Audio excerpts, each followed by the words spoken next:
E5 TV news కు స్వాగతం. ముందుగా హెడ్లైన్స్. దేశ ప్రజలకు గుడ్ న్యూస్ చెప్పిన కేంద్ర ప్రభుత్వం.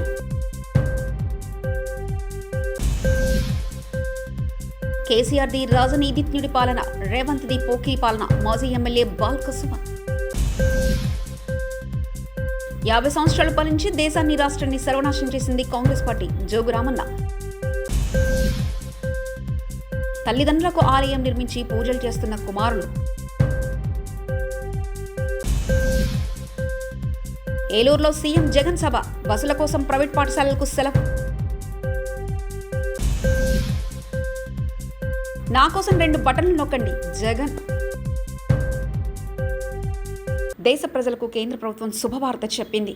ప్రధానమంత్రి సూర్యోదయ్ యోజన పథకం కింద రూఫ్ టాప్ సోలార్ ఇన్స్టాలేషన్కు ఇస్తున్న సబ్సిడీని భారీగా పెంచేందుకు సిద్ధమైనట్లు ప్రకటించింది. ఇప్పుడు 40% సబ్సిడీ ఇస్తుండగా దాన్ని 60% పెంచేందుకు సిద్ధమైనట్లు కేంద్ర పునరుత్పాదక ఇంధన శాఖ మంత్రి ఆర్కే సింగ్ ప్రకటించారు. ఇంతకు ఈ పథకం వివరాలేంటో ఓసారి చూద్దాం. దేశంలో విద్యుత్ వినియోగం నానాటికి పెరిగిపోతుంది. దీంతో పెరుగుతున్న విద్యుత్ వినియోగానికి అనుగుణంగా పునరుత్పత్తి ఇంధనాన్ని వినియోగించుకునేలా సౌర వ్యవస్థ ద్వారా విద్యుత్ పొందేందుకు వీలుగా సోలార్ సిస్టమ్ను అందిస్తుంది కేంద్ర ప్రభుత్వం. అయితే సోలార్ సిస్టమ్ ఏర్పాటు చేసుకోవాలంటే బారుగా ఖర్చు చేయాల్సి ఉంటుంది. కేసీఆర్ ది రాజనీతిజ్ఞ పాలన, రేవంత్ ది పోకిరి పాలన అని మాజీ ఎమ్మెల్యే బాల్కసుమన్ విమర్శించారు. తెలంగాణలో రాక్షస రాజ్యం నడుస్తూ ఉంది, రాక్షస పాలన నడుస్తూ ఉంది.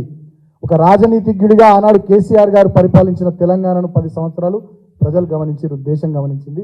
ఇవాళ ఈ 2 నెలల రేవంత్ రెడ్డి పరిపాలనలో ఇటు ఆటో డ్రైవర్ల ఆత్మహత్యలు, రైతుల ఆత్మహత్యలు, అదేవిధంగా యువకుల ఆర్తనాదాలు, అగ్రికల్చర్ యూనివర్సిటీలో 100 ఎకరాల భూమి వేరే వాళ్ళకి ఇయ్యద్దు, మా భూమి మాకు ఉండాలని చెప్పి విద్యార్థులు నిరసన తెలిపితే విద్యార్థుల మీద దాడులు, చివరికి ప్రశ్నించే జర్నలిస్టులు వైఆర్టీవీ రంజిత్ రెడ్డి అనేటటువంటి సోదరుడు, ఆయన మీద అట్రాసిటీ కేసు, ఆయన అరెస్టులు, శంకర్ అనే ఇంకో జర్నలిస్టు చంపేస్తామని బెదిరింపులు. సో ఈ రకంగా ఇవాళ ఒక బెదిరింపు రాజ్యము, గూండా రాజ్యము, రౌడీ రాజ్యము, ఒక రాక్షస రాజ్యాన్ని వాళ్ళ తెలంగాణలో రేవంత్ రెడ్డి నాయకత్వంలో నడిపిస్తూ ఉన్నారు. ఇది చాలా దుర్మార్గం. తెలంగాణ సమాజం ఇది కోరుకోలేదు, తెలంగాణ ప్రజానీకం ఇది కోరుకోలేదు. తెలంగాణలో ఉన్న మేధావులు కానీ, బుద్ధిజీవులు కానీ, జర్నలిస్టులు కానీ, డాక్టర్లు కానీ, అడ్వకేట్లు కానీ, విద్యావంతులు కానీ అందరూ కూడా ఇవాళ ఏదో చేస్తారని చెప్పి ఎదురు చూస్తే ఇవాళ ఆనాడు తెలంగాణ సమైక్య రాష్ట్రంలో ఉన్నప్పుడు ఎటువంటి పరిస్థితులు ఉండనో అంతకంటే దీనమైన ఘోరమైనటువంటి పరిస్థితుల్లోకి ఇవాళ తెలంగాణను రేవంత్ రెడ్డి నెట్టేస్తూ ఉన్నాడు. ముఖ్యంగా ఆయన మాట్లాడతారు కేసీఆర్ గారి గురించి ఇష్టం వచ్చినట్టు అడ్డగులుగా. పెద్దోళ్ళని తిట్టడం ద్వారా పెద్దోళ్ళని అయిపోతావని నువ్వు అనుకుంటే భ్రమ. సరే, నువ్వు సీఎం కావచ్చు, వల్ల హైకమాండ్ నీకు అవకాశం ఇవ్వచ్చు. ఉన్నటువంటి 10 మంది సీమలు పెట్టిన పుట్టలోకి పాము దూరినట్టుగా నువ్వు దూరి ఆ పార్టీలో నువ్వు ముఖ్యమంత్రి కావచ్చు, హైకమాండ్ నువ్వు మేనేజ్ చేసుకొని. ఎందుకంటే నీకు మేనేజ్మెంట్ కోటాలోనే ఎంపీటీసీ నుంచి ముఖ్యమంత్రి స్థాయి దాకా ఎట్లా ఎదగాలో బాగా తెలుసు కాబట్టి అట్లా ఎదుర్కొంటూ వచ్చినావు. కానీ ఒకటి గుర్తుపెట్టుకొని, కేసీఆర్ గారిని విమర్శించే ముందు, కేసీఆర్ గారిని తిట్టే ముందు, కేసీఆర్ అనేటటువంటి వ్యక్తి ఒక రాజనీతిజ్ఞుడు. ఆయన ఎన్నడూ ఒక రాజకీయ నాయకుల్లాగా ఆలోచన చేయలేదు. 50 సంవత్సరాలు పాలించి దేశాన్ని రాష్ట్రాన్ని సర్వనాశనం చేసింది కాంగ్రెస్ పార్టీ అని మంత్రి శ్రీ జోగురామన్న తెలిపారు. ప్రభుత్వంలో ఉన్నారు, ప్రభుత్వంలో ఉండి మీరు అధికారులతోటి ఇరిగేషన్లో కానీ, రోడ్ల విషయంలో కానీ, ఆదివాసీ గ్రామాలకు కానీ, ఆదిలాబాద్ జిల్లాలో జరిగినటువంటి సమగ్ర అభివృద్ధి రికార్డు తెప్పించుకోండి. ఏదో ప్రతిపక్ష నాయకుడు లెక్క, కాంగ్రెస్ పార్టీ అధ్యక్షుల లెక్క మాట్లాడితే కరెక్ట్ కాదు. ఇలా ఆదిలాబాద్ జిల్లా, ఉమ్మడి జిల్లాలో 13 minor irrigation, medium irrigation tanks కూడా ఆనాడు 2014 నుంచి 18 వరకు 800 కోట్ల రూపాయలు ఆనాడు, అంతకంటే ముందు కాంగ్రెస్ పార్టీ ప్రభుత్వం కేవలం ప్రాజెక్టు కట్టి రిజర్వాయర్ల లెక్క ఉంచింది తప్ప ఎక్కడ కూడా కెనాల్స్ తీయలే. ఏ ఒక్క పొలానికి, ఏ ఒక్క రైతుకు 1 ఎకరానికి నీళ్ళు రాలే. కానీ ఇలా 13 మీడియం ఇరిగేషన్ ప్రాజెక్టులకు కూడా 800 కోట్ల రూపాయలు ఖర్చు చేసి మరి ఇక్కడ ఉమ్మడి ఆదిలాబాద్ జిల్లాలో రైతులకు నీళ్లు అందించినటువంటి ప్రభుత్వం ముఖ్యమంత్రి కేసీఆర్ గారు ఉన్నప్పుడు చేసింది తప్ప మీరు ఎన్నడూ కూడా 50 సంవత్సరాలు ఈ రాష్ట్రాన్ని, ఈ దేశాన్ని సర్వనాశనం చేసిందే కాంగ్రెస్ పార్టీ. అసలు కాంగ్రెస్ పార్టీ నాయకులు మాట్లాడేటటువంటి నైతిక హక్కు కూడా లేదు. మీరు 50 సంవత్సరాల్లో ఆదిలాబాద్ జిల్లాలో ఉన్నటువంటి ఇరిగేషన్ ప్రాజెక్టుల గురించి పట్టించుకోలే. ఆదివాసులు గిరిజనుల గురించి పట్టించుకోలే, దళితులు బలైన వర్గాలు మైనార్టీల గురించి పట్టించుకోలే. ఇలా మీరా మాకు దయ్యాలు వేదాలు వల్లించినట్టు చెప్తా ఉన్నారు. అందుకొరకే కేసీఆర్ గారి ప్రభుత్వం రికార్డు తెప్పించుకుంది. ఇలా ఇరిగేషన్ ద్వారా మిషన్ కాకతీయలు కూడా దాదాపు జిల్లాలో 360 చెరువులను కూడా మొత్తం పూడిక తీసి మైనర్ ఇరిగేషన్ ట్యాంకులు కూడా రిపేర్ చేసి కెనాల్ చేసి కూడా 500 కోట్ల రూపాయలు ఖర్చు చేసి ఇలా ఒక ఆదిలాబాద్ నియోజకవర్గం, ఆదిలాబాద్లో కేసీఆర్ గారు 1500 కోట్ల రూపాయలతోటి లోయర్ పెన్గంగా ప్రాజెక్టుతో పాటు చెనాక కోట్ల బ్యారేజ్ రిజర్వాయర్ అని కలిపితే 1500 కోట్ల రూపాయలు ఆదిలాబాద్ అసెంబ్లీ నియోజకవర్గానికి 50,000 ఎకరాలకు నీళ్లు అందించాలన్న ఉద్దేశంతో ప్రారంభించారు. గతంలో అనేక సార్లు కాంగ్రెస్ పార్టీ ప్రభుత్వం ఉన్నప్పుడు ముఖ్యమంత్రులు వచ్చి మంత్రులు వచ్చి హామీ ఇచ్చి ఆదిలాబాద్ నియోజకవర్గంతో పాటు ఆదిలాబాద్ ఉమ్మడి జిల్లాని ఇరిగేషన్ రంగంలో అన్యాయం చేసింది మీరే. కేవలం ఆనాడు స్వర్గీయ రాజశేఖర రెడ్డి గారి ప్రభుత్వంలో కూడా తుమ్మిడియట్టి పేరు చెప్పి లక్షల కోట్ల రూపాయలు అడ్వాన్సుల పేరుతోటి జేబు నింపుకున్న తప్ప 800 కోట్లు ఆ రోజు ఒక్క తట్టెడు మట్టి తీయకుండా 800 మాతృదేవోభవ పితృదేవోభవ అంటారు. తమ తల్లిదండ్రుల్ని ఆ కుమారులు అలా భావించడమే కాదు, వారికి ఆలయం నిర్మించి పూజలు చేస్తున్నారు. మహబూబాబాద్లోని అనంతారం గ్రామానికి చెందిన పెరుమాళ్లపల్లి శేషయ్య, ఎల్లమ్మ దంపతులకు వెంకట్, విజయ్, జనార్దన్ అనే కుమారులున్నారు. తల్లిదండ్రులు కష్టపడి కూలి పనిచేసి కుమారులను ఉన్నతులుగా తీర్చిదిద్దారు. వెంకట్ ఈఎస్ఐ ఆసుపత్రిలో ఫార్మసిస్టుగా, విజయ్ విద్యుత్ శాఖలో డీఈగా, జనార్దన్ లైన్మెన్గా పనిచేస్తున్నారు. తల్లిదండ్రుల మరణానంతరం వారు తమ వ్యవసాయ భూమిలో 2021లో ఆలయం నిర్మించి విగ్రహాలను నెలకొల్పారు.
ఏలూరులో జగన్మోహన్ రెడ్డి సభకు తూర్పు గోదావరి జిల్లా నుంచి జన సమీకరణ చేశారు. జిల్లాలోని ప్రైవేట్ పాఠశాలకు సెలవులు ప్రకటింపచేసి వాటికి చెందిన బస్సుల్లో జనాన్ని తరలించారు. సీఎం సభకు వేర్వేరు జిల్లాల నుంచి సైతం జన సమీకరణ చేయడంపై సర్వత్రా విమర్శలు వెల్లువెత్తుతున్నాయి.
అధికారంలోకి వచ్చినప్పటి నుంచి 124 సార్లు బటన్ నొక్కి లబ్ధిదారులకు నగదు జమ చేశానని సీఎం జగన్ చెప్పారు.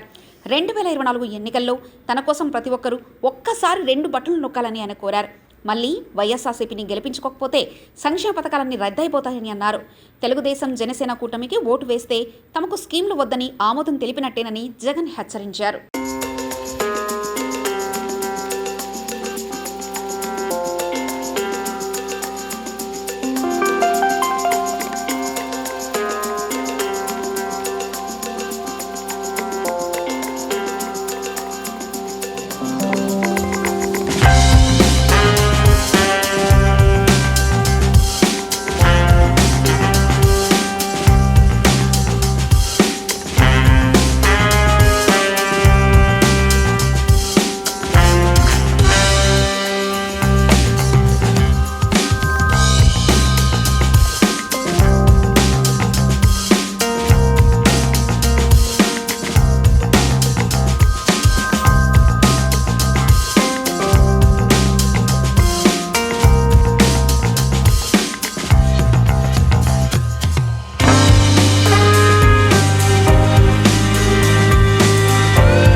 జోగులాంబ గద్వాల జిల్లా ధరూర్ మండలం గద్వాల ఎమ్మెల్యే బండ్ల కృష్ణమోహన్ రెడ్డి జూరాల ప్రాజెక్టు రోడ్డుపై నిరసన ధర్నా.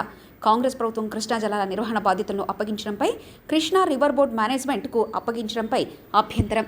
రాష్ట్ర ప్రభుత్వ నిర్ణయంతో నియోజకవర్గంలోని చెరువులు ఎండిపోవడంతో పాటు ఉమ్మడి పాలమూరు జిల్లా ఎడారిగా మారుతుంది. ఆంధ్రప్రదేశ్ కాంగ్రెస్ పార్టీని గెలిపించడం కోసం పాలమూరు జిల్లాను ఎడారిగా మార్చబోతున్నాడు మన పాలమూరుకు చెందిన మన రాష్ట్ర ముఖ్యమంత్రి రేవంత్ రెడ్డి.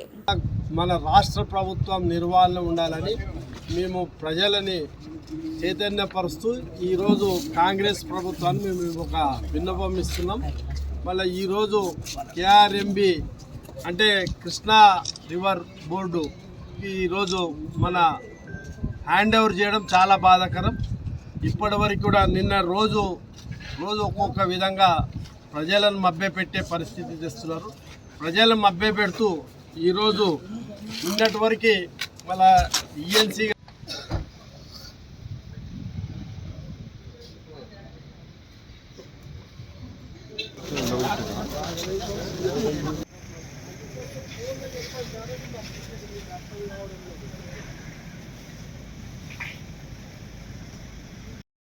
జై కృష్ణమోహన్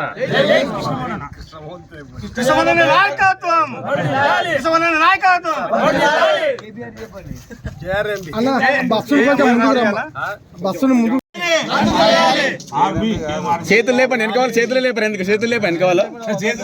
అవు చేతులు లేవా?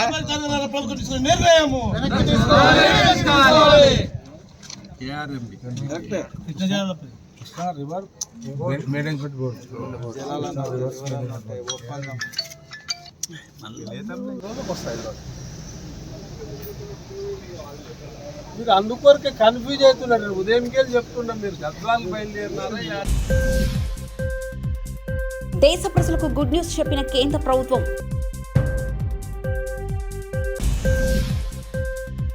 కేసీఆర్ది రాజనీతిజ్ఞుడి పాలన, రేవంత్ది పోకీ పాలన. మాజీ ఎమ్మెల్యే బాల్క సుమన్. 50 సంవత్సరాలు పాలించి దేశాన్ని, రాష్ట్రాన్ని సర్వనాశనం చేసింది కాంగ్రెస్ పార్టీ. జోగు రామన్న. తల్లిదండ్రులకు ఆలయం నిర్మించి పూజలు చేస్తున్న కుమారులు. ఏలూరులో సీఎం జగన్ సభ. బస్సుల కోసం ప్రైవేట్ పాఠశాలలకు సెలవు. నా కోసం 2 బటన్లు నొక్కండి జగన్. ఇవి బులెటిన్ విశేషాలు. చూస్తూనే ఉండండి E5 టీవీ న్యూస్.